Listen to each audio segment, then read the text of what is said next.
Good morning students. आज हम लोग सर्वोच्च न्यायालय के क्षेत्राधिकार एवं उनके कार्यों को देखेंगे। इससे पहले हम सर्वोच्च न्यायालय के कार्यविधियों को, उनके शक्तियों को, उनके कार्य करने के तरीक़ों को देख चुके हैं, किस तरीके से उनको कार्य करने के लिए अधिकार प्राप्त हैं। आज हम उनके कार्यों को, क्षेत्राधिकार को देखते हैं। सर्वोच्च न्यायालय की कार्यविधि के संबंध में संसद को अधिकार प्रदान किए गए हैं। सामान्यतः संविधान में निम्न व्यवस्थाएं सर्वोच्च न्यायालय के लिए की गई हैं। पहली व्यवस्था, सर्वोच्च न्यायालय के सभी निर्णय गुप्त रूप से नहीं लिए जाते, ये खुले तौर पे किए जाएंगे। दूसरी, सर्वोच्च न्यायालय के निर्णय न्यायाधीशों के बहुमत के आधार पर होता है तथा बहुमत का निर्णय ही मान्य होता है। कोई भी न्यायाधीश अपने पृथक मत के साथ निर्णय देने के लिए स्वतंत्र है। ऐसे मामले जिनमें संविधान की व्याख्या से संबंधित विषय सम्मिलित हो। दूसरा, संवैधानिक प्रश्न उपस्थित हो।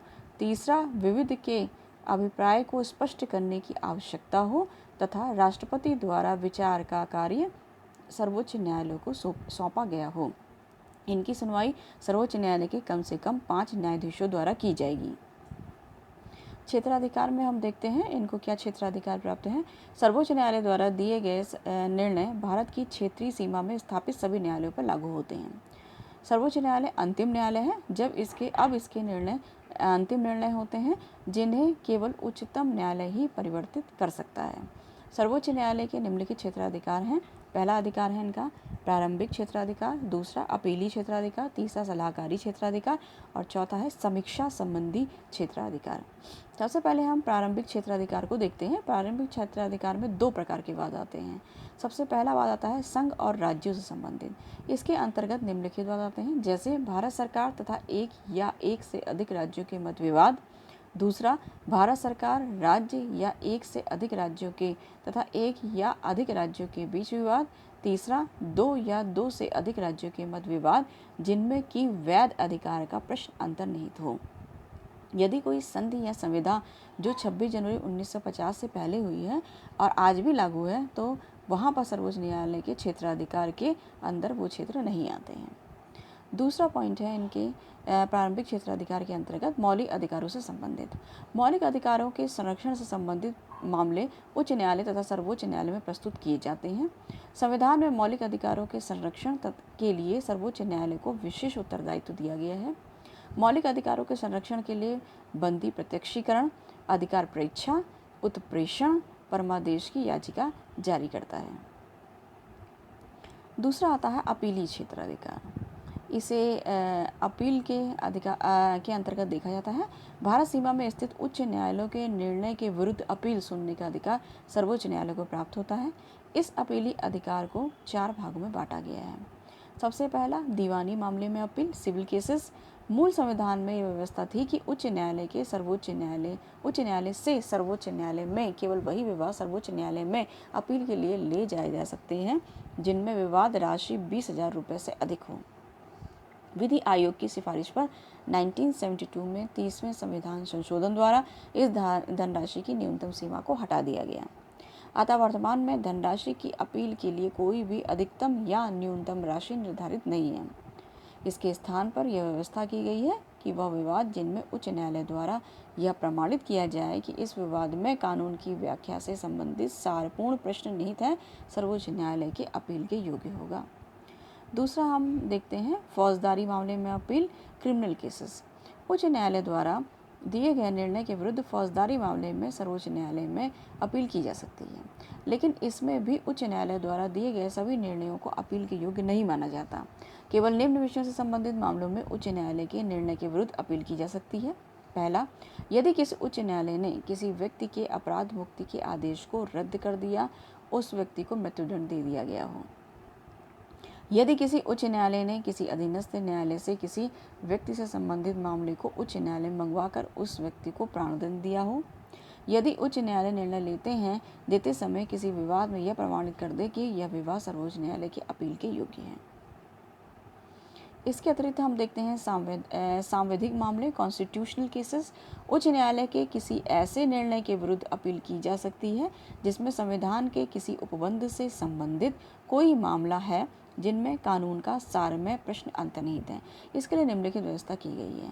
पहली व्यवस्था, उच्च न्यायालय यह प्रमाणित करे कि इस मामले में संविधान के अमुक उपबंध से संबंधित कानून का सारमय प्रश्न अंतर्निहित है तो उस मामले की अपील सर्वोच्च न्यायालय में की जा सकती है। दूसरा, यदि उच्च न्यायालय में यह प्रमाणित नहीं करता, लेकिन यदि सर्वोच्च न्यायालय को यह विश्वास उत्पन्न हो जाए कि किसी मामले में संविधान का सारमय प्रश्न अंतर्निहित है तो वह उस मामले को सर्वोच्च न्यायालय में सुनवाई के लिए अनुमति प्रदान कर सकता है। तीसरा, उच्च न्यायालय में किसी विवाद में एक ही न्यायाधीश द्वारा दिए गए निर्णय के विरुद्ध भी सर्वोच्च न्यायालय में अपील की जा सकती है। यह तथ्य निर्वाचन आयोग बनाम श्री वेंकट राव 1953 के बाद में भी निर्णित किया गया था। इसके अतिरिक्त चौथा, विशेष अपीलीय अधिकार, स्पेशल अपील्स, ऐसे मामले जो कि उपर्युक्त विषयों में नहीं आते हैं लेकिन फिर भी उनमें सर्वोच्च न्यायालय का हस्तक्षेप अवश्य लगता हो, उनमें सर्वोच्च न्यायालय को अपील सुनने का अधिकार है। सर्वोच्च न्यायालय भारत राज्य की क्षेत्र सीमा में स्थित किसी भी न्यायालय अथवा न्यायाधिकरण द्वारा किए गए किसी भी निर्णय, आज्ञप्ति, दंड या आदेश के विरुद्ध अपील सुन सकता है, लेकिन सैनिक न्यायालय द्वारा दिए गए निर्णय के विरुद्ध सर्वोच्च न्यायालय में अपील नहीं की जा सकती है।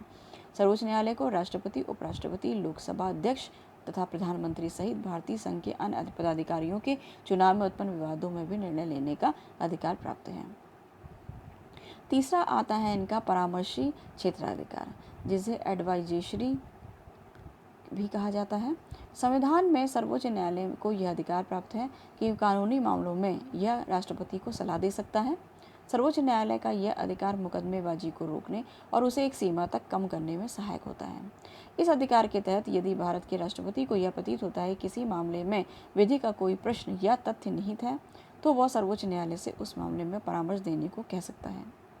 राष्ट्रपति भारतीय संविधान लागू होने से पूर्व हुए किसी समझौते, संधि, संविदा आदि के विषय में भी सर्वोच्च न्यायालय से परामर्श कर सकता है तथा सर्वोच्च न्यायालय ऐसे मामलों में परामर्श देने के लिए बाध्य होगा। ऐसे मामलों में सर्वोच्च न्यायालय द्वारा दिए गए परामर्श को संवैधानिक अधिकार के तहत राष्ट्रपति मानने के लिए बाध्य नहीं है। यह उसके विवेक पर निर्भर करता है कि वह उसे स्वीकार करे या अस्वीकार करे।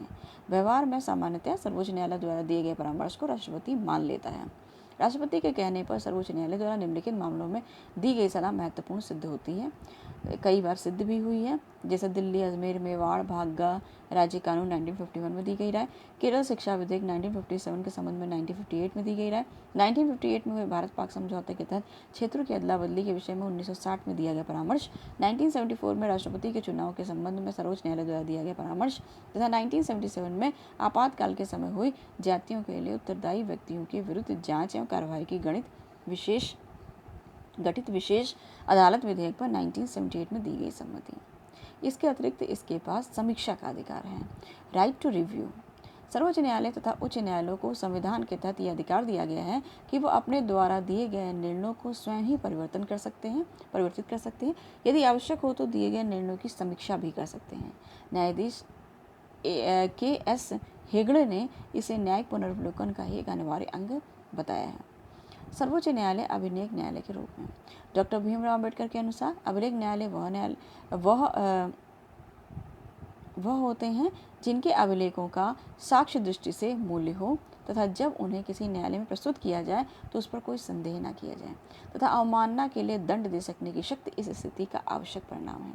इसके अतिरिक्त सर्वोच्च न्यायालय मौलिक अधिकारों का अभिरक्षक भी है, guardian of fundamental rights. Bharat के सर्वोच्च न्यायालय को मौलिक अधिकारों के संरक्षण का भार सौंपा गया है। सर्वोच्च न्यायालय ऐसे किसी नियम को अवैध ठहरा सकता है जो मौलिक अधिकारों पर अतिक्रमण करते हैं या मौलिक अधिकारों को लागू करने के लिए उचित कार्रवाई करता है। किसी व्यक्ति के अधिकारों पर अतिक्रमण होने पर वह सर्वोच्च न्यायालय की शरण में आ सकता है। सर्वोच्च न्यायालय मौलिक अधिकारों की रक्षा करने के लिए कुछ रिट जैसे बंदी प्रत्यक्षीकरण, परमादेश, प्रतिषेध, अधिकार परीक्षा, उत्प्रेषण के लेख जारी कर सकता है। ये आपको पहले भी बताया जा चुका है। यह लेख उच्च न्यायालय भी जारी कर सकता है। इसके बारे में हम थोड़ा देखते हैं। बंदी प्रत्यक्षीकरण हैबियस कॉर्पस कहा जाता है। यह किसी व्यक्ति को अवैध रूप से बंदी बनाए रखने जाने पर उसे स्वतंत्रता प्रदान करने के लिए जारी किया जाता है। इस लेख के द्वारा सर्वोच्च न्यायालय बंदीकरण करने वाले व्यक्ति को यह आदेश देता है कि वह बंदी किए गए व्यक्ति को सशरीर नियत स्थान तथा नियत समय पर उपस्थित करे। न्यायालय इस विवाद को सुनेगा और यदि उसका बंदीकरण अवैध पाया गया तो उस बंदी बनाए गए व्यक्ति को रिहाई का शीघ्र आदेश जारी करेगा। इस आदेश का तुरंत पालन किया जाता है तथा गैर कानूनी ढंग से बनाए गए बंदी को तुरंत रिहा कर दिया जाता है। मैंडेमस परमादेश। इस रिट के द्वारा सर्वोच्च न्यायालय किसी ऐसे पदाधिकारी अथवा सार्वजनिक संस्थान को यह आदेश जारी करता है कि यह सार्वजनिक उत्तरदायित्व का निर्वहन ठीक प्रकार से करें। इसके बाद हम आते हैं परमादेश पर, प्रोहिबिशन पर। यह आज्ञा पत्र सर्वोच्च न्यायालय या उच्च न्यायालय द्वारा जारी किया जाता है। निम्न न्यायालयों या न्यायाधिकरणों को इस आदेश के द्वारा इन न्यायालयों को यह आदेश जारी किया जाता है कि किसी मामले में अपने यहाँ कार्रवाई रोक दे, क्योंकि यह मामला उसके क्षेत्राधिकार से बाहर है। उत्प्रेषण, यह आज्ञा पत्र किसी विवाद को निम्न न्यायालय से उच्च न्यायालय में भेजने के लिए जारी किया जाता है। यह किसी न्यायालय को अपने अधिकारों में सीमित रह के कार्य करने को कहता है, जिससे वह अपनी शक्ति का दुरुपयोग न करें। उसके द्वारा उच्च न्यायालय निम्न न्यायालयों से किसी वाद से संबंधित सूचनाएं मंगवा सकता है। इसके बाद आता है अधिकार परीक्षा, क्यू वारंटू। जब कोई व्यक्ति किसी पद पर कार्य करने के लिए अधिकारी नहीं होता है, लेकिन वह फिर भी उस पद पर कार्य करने लगता है, तो न्यायालय उस व्यक्ति के विरुद्ध यह आज्ञा पत्र जारी करता है कि उस व्यक्ति से पूछता है वो किस आधार पर इस पद पर कार्य कर रहा है। संतोषजनक उत्तर न देने की स्थिति में व्यक्ति उस पद पर कार्य नहीं करता है। इसके अतिरिक्त हम देखते हैं भारत में न्यायिक पुनर्विलोकन, जुडिशियल रिव्यू की बात आती है। तो न्यायिक पुनर्विलोकन का अर्थ संविधान की सर्वोच्चता है। संविधान की सर्वोच्चता की रक्षा करने का उत्तरदायित्व सर्वोच्च न्यायालय का है। अतः सर्वोच्च न्यायालय संघीय या राज्य के विधानमंडलों के द्वारा संविधान का अतिक्रमण किए जाने पर उनके द्वारा कानून बनाए गए कानूनों को अवैध घोषित कर सकता है। अतः पहला, सर्वोच्च न्यायालय कार्यपालिका तथा व्यवस्थापिका के द्वारा बनाए गए मौलिक अधिकारों संबंधी कानूनों का पुनरीक्षण कर सकता है।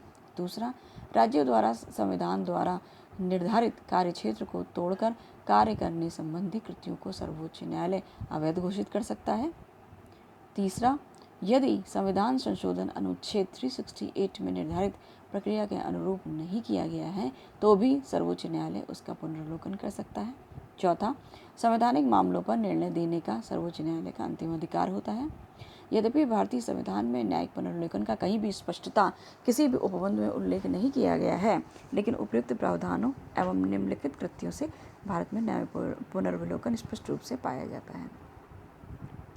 सर्वोच्च न्यायालय ने गोपालन बनाम मद्रास राज्य, स्वर्ण नियंत्रण अधिनियम, इब्राहिम बाजीर बनाम बम्बई राज्य, गोलकनाथ बनाम पंजाब राज्य, बैंक राष्ट्रीयकरण अधिनियम, केशवानंद भारती आदि के मामले में न्यायिक पुनर्विलोकन की शक्ति का प्रयोग किया है तथा महत्वपूर्ण निर्णय दिए हैं। संविधान के 42वें संविधान संशोधन 1970 द्वारा सर्वोच्च न्यायालय की न्यायिक पुनर्विलोकन की शक्ति को सीमित कर दिया गया था, लेकिन संविधान के 43वें संविधान संशोधन द्वारा न्यायिक पुनर्विलोकन की शक्ति को पुनः वैसा कर दिया गया जैसा कि 42वें संविधान संशोधन से पूर्व थी। न्यायिक पुनर्विलोकन की आलोचना भी की जाती है क्योंकि इसके द्वारा न्यायालय ने अनुदारवादी रुख अपनाया।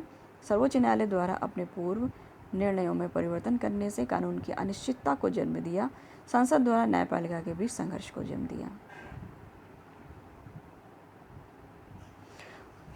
इसके अतिरिक्त उपयुक्त आलोचनाओं के होते हुए भी न्यायिक पुनर्विलोकन एक महत्वपूर्ण व्यवस्था है, क्योंकि इस व्यवस्था द्वारा ही संविधान की रक्षा की जा सकती है, सामाजिक राजनीतिक संघर्षों को रोका जा सकता है तथा देश को एक सुनिश्चित दिशा प्रदान की जा सकती है। लेकिन न्यायिक पुनर्विलोकन के अधिकार से न्यायपालिका को इतने अधिक अधिकार देना भी उचित नहीं है। जनता की प्रतिनिधि सरकार जनता की आकांक्षाओं के अनुरूप कार्य करने में कठिनाई महसूस करे, अतः विवेकपूर्ण संतुलन की आवश्यकता है।